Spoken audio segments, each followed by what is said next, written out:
Assalamualaikum warahmatullahi wabarakatuh. Selamat pagi anak-anak mi semua. Semoga dalam keadaan sehat selalu ya. Nah, pagi ini kita akan mempelajari pelajaran bahasa Indonesia, yaitu dengan materi teks laporan hasil observasi atau yang sering kita kenal dengan teks laporan hasil pengamatan. Nah, sebelum kita lebih lanjut, teks laporan hasil pengamatan itu apa? Di sini Miss membagi beberapa bagian penting dalam teks laporan hasil observasi atau istilah lainnya teks laporan hasil pengamatan. Nah, apa sih yang dimaksud dengan teks laporan hasil observasi? Nah, di sini Miss telah membagi beberapa bagian, yaitu teks. Teks di sini atau kita kenal yaitu dengan karangan, laporan. Laporan di sini maksudnya identik berisi tentang informasi, sedangkan observasi artinya adalah pengamatan. Berarti teks laporan hasil observasi itu adalah teks yang mengemukakan fakta-fakta atau informasi yang diperoleh dari hasil pengamatan. Begitu. Jadi, teksnya itu harus berisi fakta-fakta yang telah diamati. Tidak boleh ya itu berupa rekaan atau mengada-ada ataupun bersifat imajinasi. Jadi hayalan kita tidak boleh. Teks di dalam laporan hasil observasi itu benar harus fakta dan telah kita amati. Lalu, teks laporan hasil observasi juga memiliki beberapa sifat, yaitu sifat-sifat teks laporan hasil observasi. Yang pertama, haruslah informatif. Apa yang dimaksud dengan informatif, Miss? Nah, informatif itu teks tersebut haruslah berisi informasi. Jadi pembaca yang membaca teks laporan hasil observasi kamu memiliki informasi terbaru gitu. Jadi terhadap objek apa yang kamu amati. Yang kedua, haruslah bersifat objektif. Jadi haruslah sesuai kenyataan, tidak mengada-ada gitu. Harus sesuai kenyataan apa adanya gitu. Itulah objektif. Lalu komunikatif.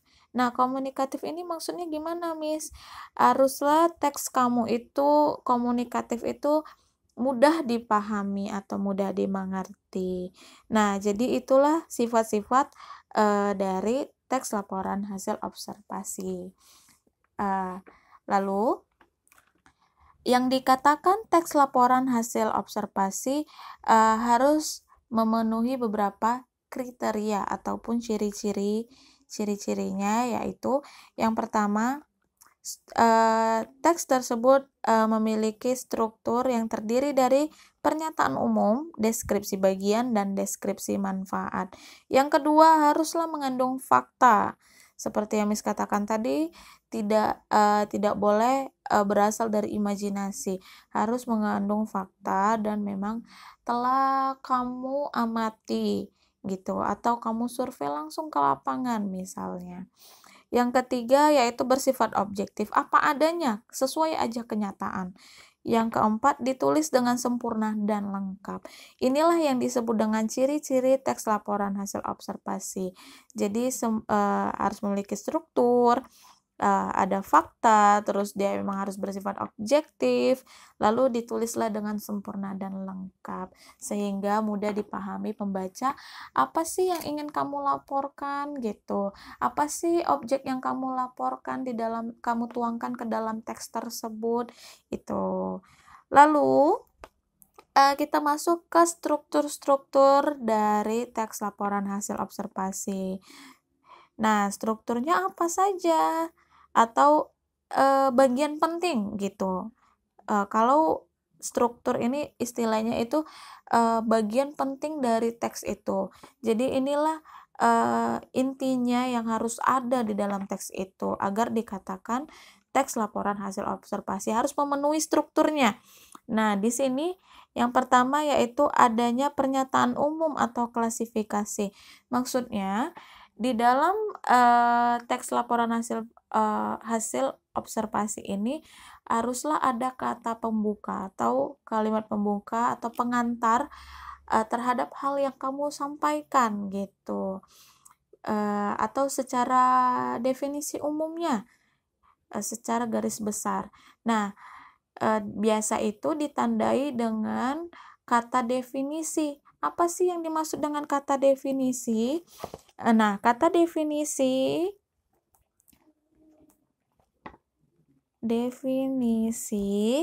itu ditandai dengan kata ialah, terus adalah, terus yaitu, yakni, merupakan, dan lain-lain. Nah, jadi pernyataan umum itu ditandai dengan adanya kata-kata ini, ialah, adalah, yaitu, yakni, merupakan, dan lain-lainnya. Seperti dia penjabaran umum terhadap objek yang kamu amati. Jadi seperti kata pengantar dulu gitu. Yang kedua, haruslah adalah aspek yang dilaporkan berupa adanya deskripsi bagian. Deskripsi bagian ini menjelaskan berisi garis-garis besar objek yang dikaji. Lalu deskripsi manfaat. Nah, di sini berisi setiap objek yang kamu amati memiliki manfaat atau fungsi dalam kehidupan, tergantung apapun objek yang kamu amati. Jadi inilah garis besar teks laporan hasil observasi. Sifatnya memang harus informatif, yang kedua objektif, yang ketiga komunikatif. Sampai sini Miss harap paham ya apa yang dimaksud dengan teks laporan hasil observasi. Nah, di dalam teks laporan hasil observasi, kadang kita tanpa sadari jika kita mendatangi atau mengunjungi suatu tempat, tanpa kamu sadari kamu memperhatikan keadaan di sekitar kamu kan. Nah, keadaan di sekitar kamu secara seksama gitu, secara sungguh-sungguh, secara tidak langsung kamu tanpa sadar telah mendapatkan informasi, oh tempat ini ada ini, tempat ini memfasilitaskan ini, begitu. Nah, jadi objek yang ada di sekitar kamu, apa saja kegiatan yang ada di sekitar kamu, terus juga suasana apa yang kamu dapatkan. Nah, jadi di dalam teks laporan hasil observasi, bisa observasi atau pengamatan terhadap objek apa saja, bisa manusia, tumbuhan, hewan, ataupun tempat rekreasi, ataupun tempat wisata yang lainnya. Itu bisa tergantung ingin informasi apa yang kamu ambil di dalam situ.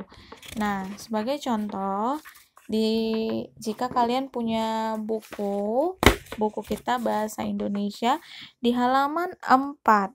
Nah, di sini ada laporan hasil pengamatan. Nah, maksudnya di sini ini jenis laporan hasil pengamatan. Berarti teks ini telah melakukan survei langsung. Nah, ini seperti mengamati sebuah kebun binatang gitu. Jadi bagian-bagian dari laporannya itu ada nama kegiatan, terus lokasi pengamatan, terus ada waktu pengamatan, objek pengamatan, dan hasil pengamatan. Nah, di sini ya Miss akan coba kasih contoh yang mana yang dimaksud dengan pernyataan umum, Miss.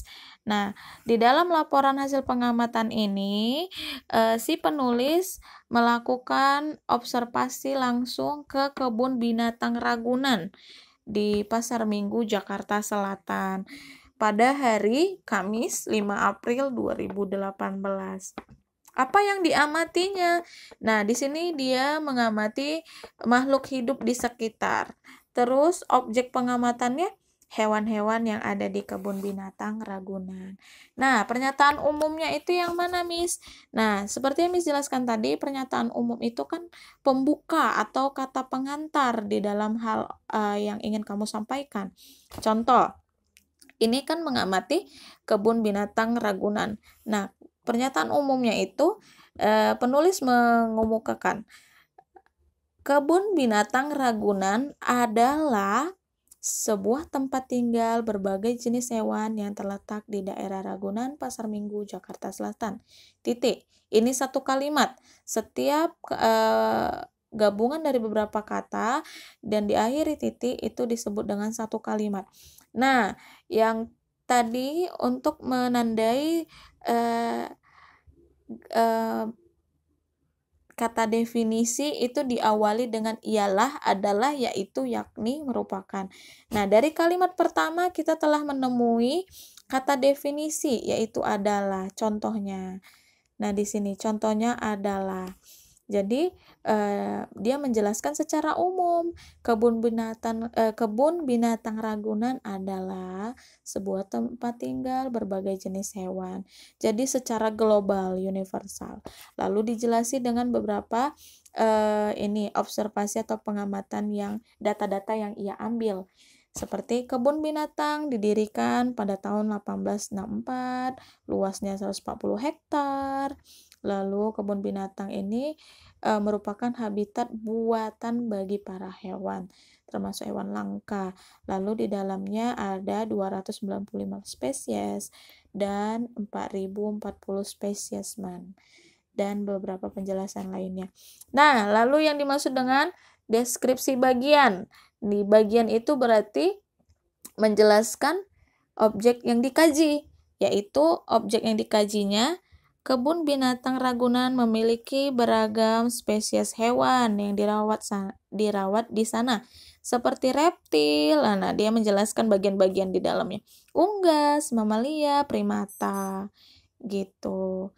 Lalu deskripsi manfaat. Untuk menarik pengunjung, para petugas kebun binatang bahkan membuat fasilitas khusus melihat beberapa hewan, fasilitas dunia primata. Di sana pengunjung dapat melihat khususnya orang utan. Terus petugas kebun binatang juga memberi fasilitas. Kita bisa berinteraksi terhadap hewan primata di sana seperti memegang dan memberi makan. Nah, jadi lengkap ya laporan hasil pengamatannya. Ada pernyataan umum, ada deskripsi bagian dan manfaatnya. Terus juga ada ini data-datanya seperti nama kegiatan, lokasinya di mana, waktunya di mana, objek dan hasil pengamatannya apa. Inilah hasil pengamatannya. Inilah yang disebut dengan teks laporan hasil observasi. Nah, sampai di sini mudah-mudahan kalian sudah paham ya apa yang dimaksud dengan teks laporan hasil observasi.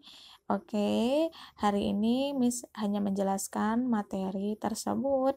Sampai jumpa di minggu depan. Assalamualaikum warahmatullahi wabarakatuh.